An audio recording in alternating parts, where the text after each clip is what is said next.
Hello, everybody, and welcome to this week's Charts with Dan. We've got a lot to get to today. We're looking at the weekend box office where Raya and the Last Dragon, the latest movie from Walt Disney Animation, did not put up the numbers that some people were thinking that it might. We're going to go into why that might be, including the fact that one of the biggest theater chains in North America, or at least here in the United States, didn't even show the movie. So we're going to go into that. We're also going to go into some schedule changes. More movies have changed their dates, but it's not in the direction that we've been seeing for the last year, which could be a very positive sign. And we're also going to look at the international box office. So many things to go over. So let's start with looking at the weekend box office. And as I mentioned, Raya and the Last Dragon was, as expected, the number one film of the weekend, but with $8.5 million. Now, we saw last weekend that Tom and Jerry, the number two movie this week, opened with over $14 million. When you look at the fact that Walt Disney is the standard bearer, along with Pixar for animation, with Raya and the Last Dragon opening at that number, a lot of people are saying, like, why is that? Why is that so low? So let's go into that number. First of all, there is the problem, the fact that Tom and Jerry, even though it might be older IP, it is still established IP. There's name recognition. You don't have to do too much to sell the concept because people know what Tom and Jerry is.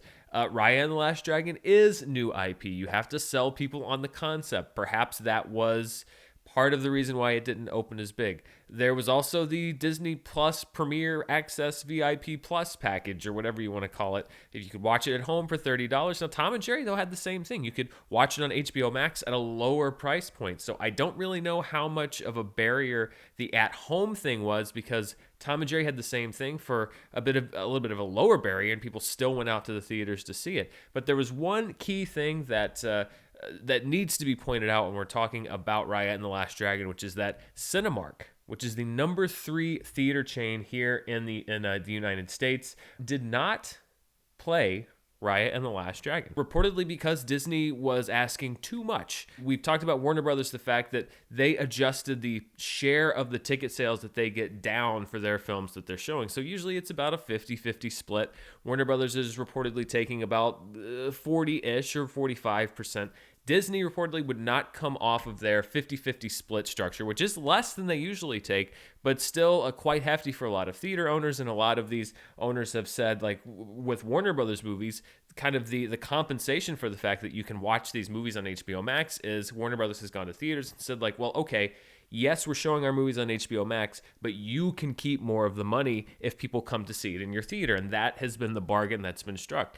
With Disney and Cinemark said, listen, you're making it available for people to watch at home, and you're only going to give us half if people come see us and come see your movie in our theaters, then we're just not going to carry it. And so this is one of the big face-offs we've seen between a studio and a theater chain and this new way of doing business, whether it just persists through the end of this year, whether this is the new way that everything goes. But we have a theater chain looking at the biggest studio out there saying, we're not going to show your movie. And Cinemark was not the only chain that did this. As I mentioned, Cinemark, number 3 in the U.S. behind AMC and Regal. Keep in mind that Regal, the number 2 chain, is also closed. So in the United States, Raya and the Last Dragon was playing at AMC theaters. The number 2 chain was closed. The number 3 chain was not showing their movies. And then Harkins, which reports to be the number 5 biggest chain in the United States, they run theaters in the Southwest and Texas and Oklahoma, reportedly about 500 screens. They also did not play Raya and the Last Dragon. So of the top 5 theater chains in the United States, 3 of them were not playing Raya and the Last Dragon on their screens. Cineplex, which is Canada's number 1 theater chain, also did not play Raya and the Last Dragon. So when you're looking at the North American box office picture, you have AMC, the number 1 theater chain in the U.S., playing the movie. Regal's closed. Cinemark's not playing it. Cineplex, the number 1 chain in Canada, is not playing it. The number 5 chain in the United States is also not playing it. If you don't think that depressed the box office numbers for this movie, then I think you're wrong. For example, just taking my area here, I looked last night, the fact with Regal being closed and with Cinemark theaters not showing it, AMC has some market share here, but not as big a market share as in other cities, particularly big cities like New York and Los Angeles. There were 2 theaters in a 20-mile radius around where I live that were showing Raya and the Last Dragon, and those were limited screen times. I know people are saying that the studios have all the power because they're the ones that make the movies, but this, while it's not a huge splashy headline, this could be something that people look back on and say that this is where some of the theaters started to make a stand, because we have now seen the results of Disney not budging on these prices, which is that we have a news cycle where Raya and the Last Dragon is being looked at a disappointment as far as people going out to the theaters to see it. And as I mentioned, it doesn't help that it happens the week after another family movie from a rival studio did close to twice the business on its opening weekend. So this is going to be something to watch. These different theater chains and the movie studios, as more movies start coming out, but then some studios also choose to make them available in some form on pure premium video on demand. Is this going to affect the accessibility of these films? Is this going to affect Disney's decision with Black Widow? There's been talk that perhaps they may choose to take Black Widow with the same hybrid strategy of making it available for people to watch at home versus going to the theater. Will they see this low result for Raya and the Last Dragon and say, maybe we're not going to do that?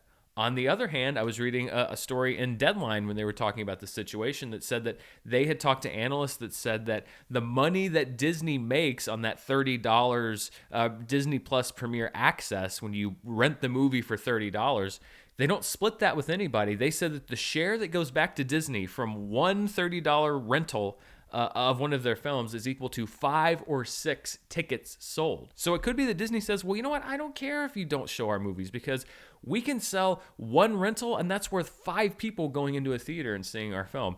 These are crazy mixed up times and nobody really knows what's going to happen. But this is yet another result that I was certainly surprised by the low box office for Raya and the Last Dragon, and we'll see where it goes from here. Of course, the other piece of the puzzle that we don't know, how many people paid to rent it and watch it at home. Disney, of course, is not going to release those numbers, and nor do I think we will see anything close to those numbers anytime soon. We still don't know anything about Mulan, so don't hold your breath waiting to see what happened with Raya and the Last Dragon for people watching at home. Just for the record, though, let's look at where the film rates in the domestic opening weekend since theaters closed, which are now coming up on almost exactly a year. Tenet is still number 1, although there's an asterisk there because that's not really the 3-day opening weekend. That's just the number that Warner Brothers reported. Followed by Wonder Woman 1984, Tom and Jerry, The Croods: A New Age, and then Raya and the Last Dragon comes in there at number 5. $8.5 million below The Croods: A New Age, even though The Croods: A New Age came out at a time around Thanksgiving when fewer theaters were open. You had New York City partially reopening this past weekend, some theaters in California. So even with more theaters open and I think a little more public confidence in going to the movies, Raya and the Last Dragon still not able to overcome all of these other openings from films that came out earlier in the pandemic. Let's look at the rest of the top 5. And at number 3 was a film called Chaos Walking. It made $3.8 million. And when you look at the stars of this movie, this is a Daisy Ridley, Tom Holland movie. So these are two big stars coming in this opening, even in pandemic times, to look at the fact that you have a movie with this kind of star power opening so low. When I saw Chaos Walking was opening, I thought that it was just another one of those movies that, had just been made and was kind of, brought out by a mid-level studio to see what it could do during, these kind of depressed times, or maybe take advantage of the fact that, like, hey, we have kind of a mid-budget movie. Let's see if we can get people to go out to theaters. No, Chaos Walking is a big movie. If you don't know the history of this film, Chaos Walking is from director Doug Liman. It's based on a YA trilogy that was published between 2008 and 2010. It's a 3-book series.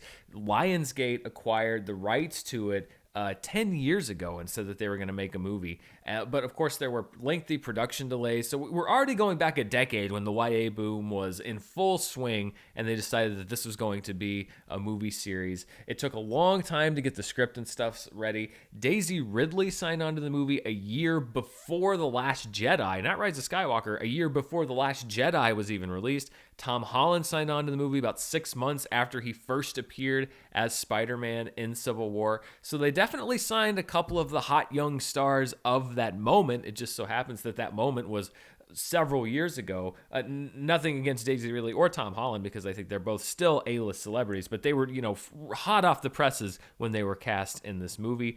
Production, principal photography began back in 2017, so we're coming up on almost 4 years since principal photography began. It was scheduled to come out almost exactly 2 years ago in March of 2019, but it was pulled off the schedule because the studio wasn't happy with it and they decided to do reshoots. Those reshoots, because of the busy schedules of Daisy Ridley and Tom Holland, did not happen until April and May of 2019. Reportedly, all of this reshooting put the budget of the film at $100 million or over. So we're talking about a $100 million investment now in this movie. It was on the schedule for early this year. It was pushed back a little bit because they wanted to give the box office some room to breathe. And then ultimately it came out. I think it made $6 million worldwide this weekend off of a $100 million gross. And this is another one of those cases where you look at it and it's just like, you find that they're in a hole and they just keep digging down, hoping that they can get to the other side. You have a 10-year-old franchise or a 10-year-old project that was bought during the height of the YA boom. Now that has waned. Honestly, it waned before they cast Daisy Ridley and Tom Holland. So you would think maybe the studio, even though yes, you have already dumped some millions of dollars into writing the film and getting the production rights to the film, but you would think that maybe at some point they would say like, you know what, it's waned. Maybe we take a bit of a hit on this. No, they went and they got 2 big stars and they still shot the movie. And then they saw the movie and they didn't like it. And instead of trying to tweak what they had, they pumped tens of millions more dollars into the movie to do these reshoots. So now they're digging themselves even deeper. And the thing that I can't figure out is if you've already held the movie for 2 years and done reshoots and added more expense to it, why would you not hold it just a little bit longer? It's not like it's Black Widow or Godzilla versus Kong where people are like, chomping at the bit for it. You could push this movie 5 or 6 months later down the road. You could push it to the end of the year, next fall, and nobody would really care. I honestly think that the studio saw a chance here to take a write-off. I think they said, you know what? This is a golden opportunity for us. We still don't like the movie. What we can do is we'll release it during the pandemic. We don't look bad. We can say that nobody went to see it because of whatever reason. It wasn't because the movie was bad. We'll take the write-off and we'll walk away. That's all I can figure. And if you're Daisy Ridley or Tom Holland, I'd be a little upset by that, or Doug Liman or anybody that worked really hard on the movie, because yes, it may not be a great movie, and I haven't seen it. It certainly hasn't gotten stellar reviews. But at the same time, you would hope that a studio would position it to succeed as best it can. And it's hard for me to justify that a studio would put a movie like this with a $100 million budget and dump it on a weekend the same time that a Disney release has come out, when it's competing for screens, when it's competing for audience, when it's already a depressed financial situation. This to me smacks of a studio that saw a chance to take the write-off and jumped at it. So Chaos Walking, at one time a hot YA franchise, now sort of passes slowly into the night in third place as an asterisk instead of what I'm sure the studio had hoped was going to be a big blockbuster series of films with 2 of the big young actors in Hollywood. Looking at the rest of the top 5, you had Boogie, another new film, there in the top 5 at $1.2 million.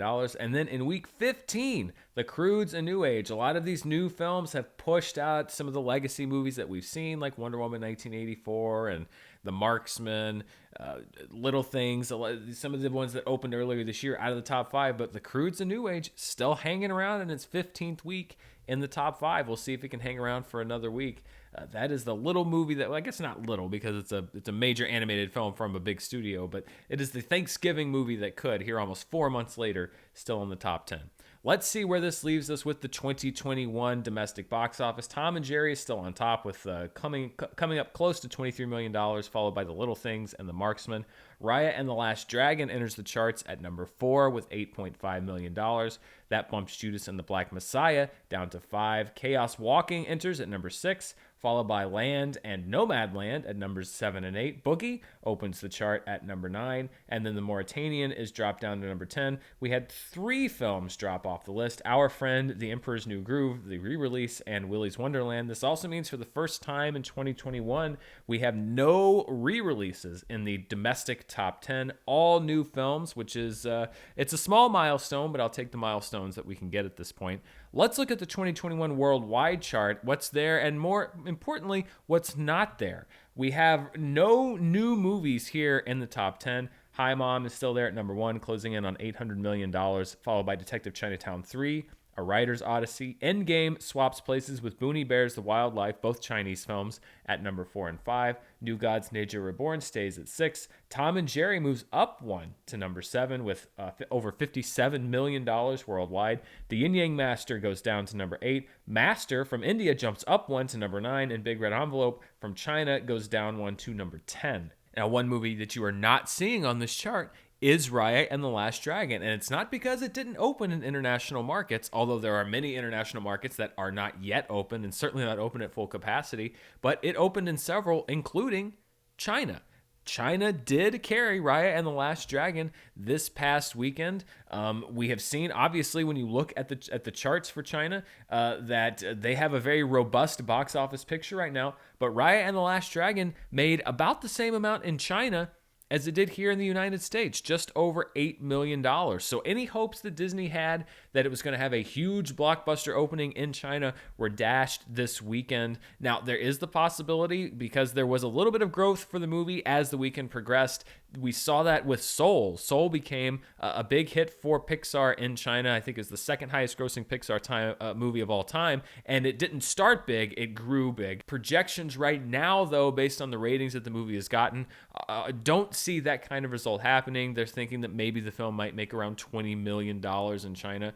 When you have a movie heavily steeped in Chinese culture like Raya and the Last Dragon is, I'm sure Disney had much bigger hopes for the movie that they are not going to be realized. And really, when you start looking at trends, and I know it's tough because, yes, we are in a very unprecedented situation, but there are some other things that you can look at. But looking at now with Mulan from Disney and Raya and the Last Dragon from Disney, it does appear that Chinese audiences, largely when they're heading to the movie theaters right now at this moment in time, are much more invested in giving their time and box office money to films that are produced in China above films that are made by American studios about their culture. We now have two case examples where Chinese audiences have largely ignored movies made by Disney that are set to feature their culture and instead have focused their attention on movies made by China. We could start seeing this as a bigger part of a trend where the era of China embracing films from American studios is over, and we're seeing much more of Chinese audiences embracing films made by Chinese studios. We'll see if that trend continues as we go. A couple of other news items that I wanted to get to before we get to the flashback and look at what people are watching at home. One of them is a bankruptcy filing by a theater chain here in the United States, and it's not AMC. Reddit pretty much saw that that wasn't going to happen, but it is one of the most notable. It's not one of the biggest, but it has a devoted fan following and some very unique policies that many film fans enjoy, and that is Alamo Drafthouse. The Alamo Drafthouse movie chain filed for Chapter 11 last week. Now, we covered this in the episode about AMC when we were talking about AMC potentially filing for bankruptcy. That does not mean they are going out of business. There's a difference between filing for bankruptcy and going out of business. They are closing 3 of their theaters, but the chain itself will be staying in business. They will be selling their assets to an investment group. So they are existing investors in the company. They are now selling the company to those investors. That includes 2 private equity firms and then Tim League, who founded the chain. So the chain will transfer to largely private equity owners. And, you know, I think this is honestly a mixed bag because, first of all, it means that the chain doesn't go away. And that's good news because I love the mission of the Alamo Drafthouse, the fact that they're so committed to no phones and no talking during the movies. It's a very community-based theater chain. I haven't been able to go as much as I'd like to. I've been to a couple of different locations. The one in LA opened, but closed very soon after because of the pandemic. And then I moved, so I haven't really had a chance to visit it. But I love the mission of the Drafthouse. I love that it is about loving movies, and they offer a platform to so many underseen movies. And any way to keep that mission going, I think that's great. So I'm glad that this chain is not going away. Now, the thing that you do have to worry about is anytime you have an ownership change, of course, with Tim League involved, at least, he said that he will be there. He's going to make sure that you get the general promise, as always, that nothing is going to change, that the theater's mission will remain the same. But, just from experience and just everything else, a lot of times when you have private equity come in and take over a company, there are always pledges that nothing is going to change. But generally, because of an ownership change, and because especially when you have private equity kind of pulling the strings, even if there are people involved that were there from the beginning, the focus does change. And a lot of times the idealism kind of maybe not takes a back seat, but definitely is joined in the front seat by the dollars and cents of it all. So I hope that for the Alamo Drafthouse fans and for people that love that chain and love what they do, that everything does remain the same, and that you still do get the kinds of unique programming, the fact that they don't run ads before any of their movies. It is very film focused. I hope that remains the case. We'll see going in the future. I think it's good news right now that the Alamo's not going away. I really do, because you do need these smaller chains. Another note is that according to a report that I was reading in Texas Monthly, of all the chain's theaters, this bankruptcy filing only affects 16 of them. 22 of those theaters are held by franchisees, which are owned and operated. So this does not cover those theaters. So that's actually good news when you look at the mission of the Alamo Drafthouse, is that this is not all of their theaters. This is 16 of their theaters. 22 of them are held by franchisees. Now, they don't get that bankruptcy protection that these other theaters get, but they are owned and operated as opposed to being part of this ruling. So we will see what happens with the Alamo Drafthouse, but that was some notable news that came out this past week. Other notable news that came out is that there have been some more date changes, but this is the first time we've seen it, at least on this scale, in a while, and with movies of this kind of prominence. Some movies have moved up in the release schedule, meaning that you will now get to see them earlier instead of later. Now, one that did move back by about a month was F9, the 9th Fast and Furious movie. That moved back from May to June, but that opened up some spots for other movies to shuffle. So let's look at an updated current select movie release schedule. Really not changing yet is Nobody, which opens on March 26th. Godzilla vs. Kong and Mortal Kombat still open on March 31st and April 16th. Black Widow right now is still opening on May 7th.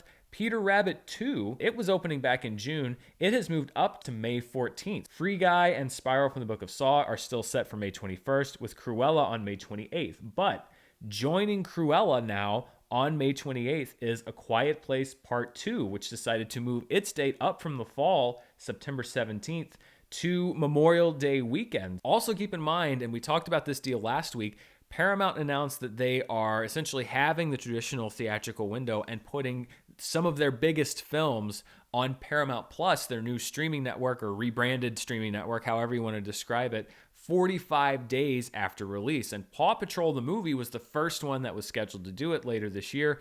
By moving A Quiet Place Part 2 up from September to May, yes, it gets it in theaters earlier, but it also means that it's going to be hitting Paramount Plus earlier, about a month and a half, 6 weeks after its release. So when you're looking at launch strategy, etc., if you're trying to sell more subscriptions to Paramount Plus, I think it also benefits them to have a bigger movie on their streaming service this summer instead of waiting later for Mission Impossible, etc., the other ones to come out. When you look at strategy, yes, I think theatrical played a part of it, but I also think part of it was also having a marquee thing to plug for their new streaming service. The Conjuring, The Devil Made Me Do It is still up for June 4th. On the 18th, Luca and In the Heights, one from Pixar, one from Warner Brothers, are both slated. And then, as you can see now, June 25th, F9 is now on that date, pushed back from May 28th.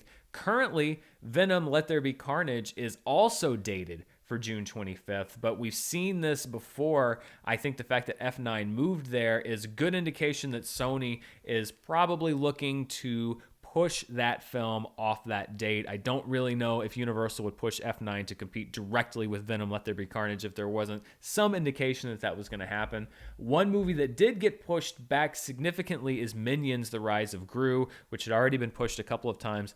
That has been pushed from summer 2021, reportedly all the way to next summer 2022. So if you're a fan of Gru and the Minions, looks like you're going to have to wait just a little bit longer for them to hit theaters again. Now that we've looked at the future, let's go back and look at the past. Let's look at this weekend in box office history. And we're going back to 1987 to the debut of one of the most influential buddy cop franchises of all time. Lethal Weapon debuted from Richard Donner, starring Mel Gibson and Danny Glover, at number one with $6.8 million. It was a different time. You didn't get everything in the first weekend. That would go on to be a big financial success, but it was almost topped. Look at that, by less than $100,000.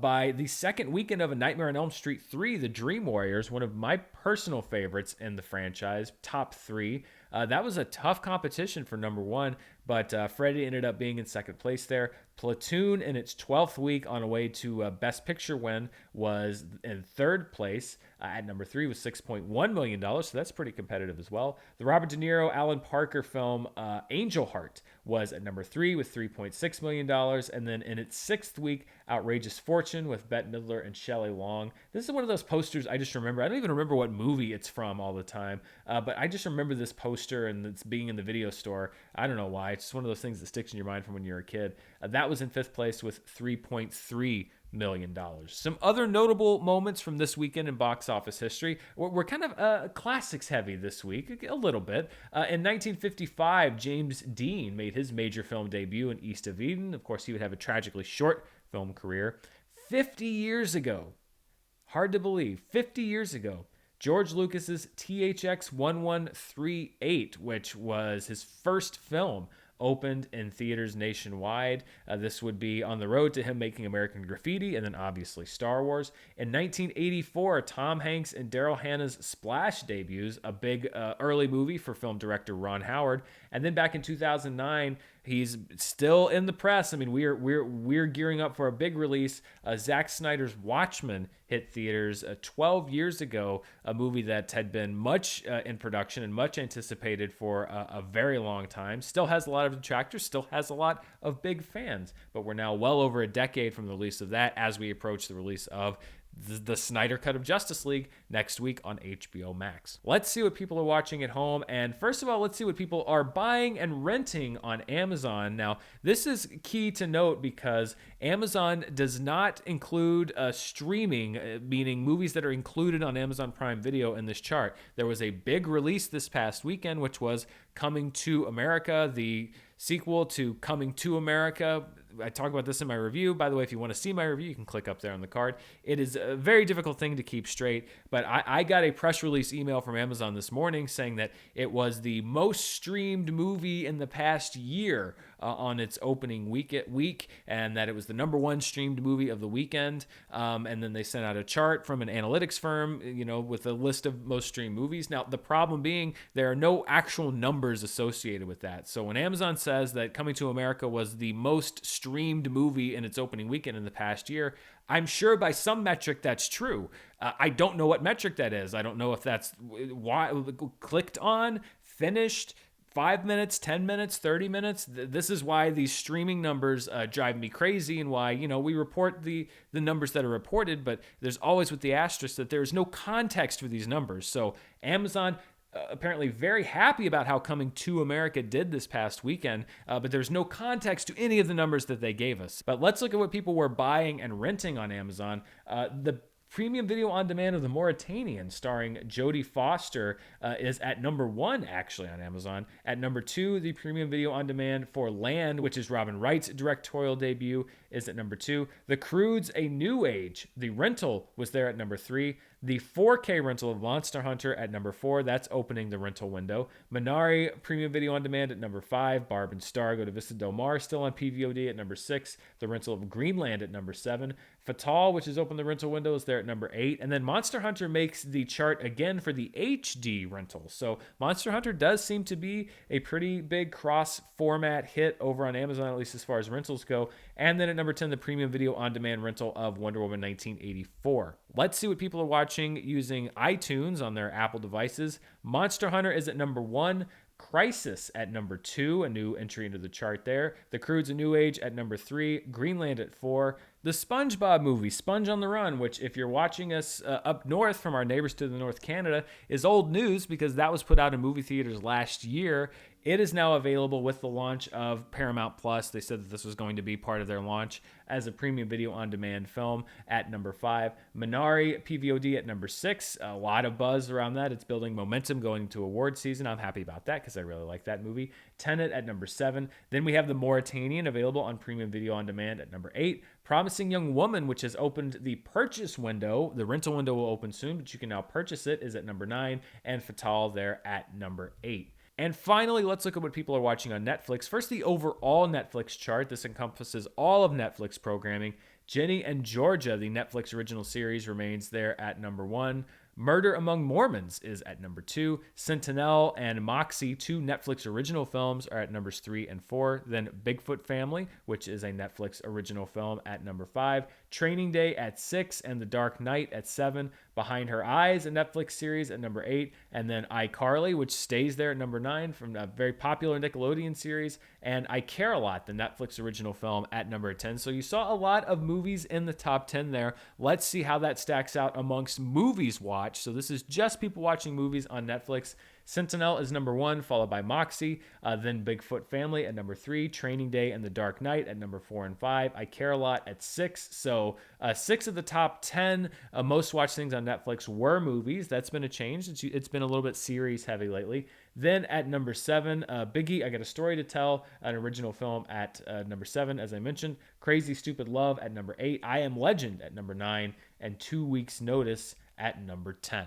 And that pretty much wraps up charts for this week. It has been a busy week as we look at Raya and the Last Dragon. We're approaching more and more movies entering the marketplace. At the end of this month, we've got both Nobody and Godzilla vs. Kong coming in. Thank you so much for watching. If you want to see even more of what I'm up to, you can check me out on Patreon at patreon.com/Dan Murrell. And I want to thank these producer level patrons in particular. We are getting ready to launch our next movie club. It's going to be about movies that I think should have won Best Picture instead of the movies that did. It's going to be a fun discussion. We've also got commentaries, Schmodown recaps that are exclusive to Patreon. A lot of fun stuff. I'd love to have you join us there. And also don't forget about my podcast, All My Movies, which airs every Wednesday on the Schmodown Entertainment Network. You can also find it on Stitcher, Apple, Spotify, wherever you like to find your audio podcasts. And thank you very much for watching me here. I'll be back next week with another charts, but stay tuned because we've got Oscar nominations coming up. Next week, as I mentioned, I'll have a review of the Snyder Cut whenever I'm able to see that. I'm probably just staying up late or getting up early or whatever you have to do to watch it. Along with,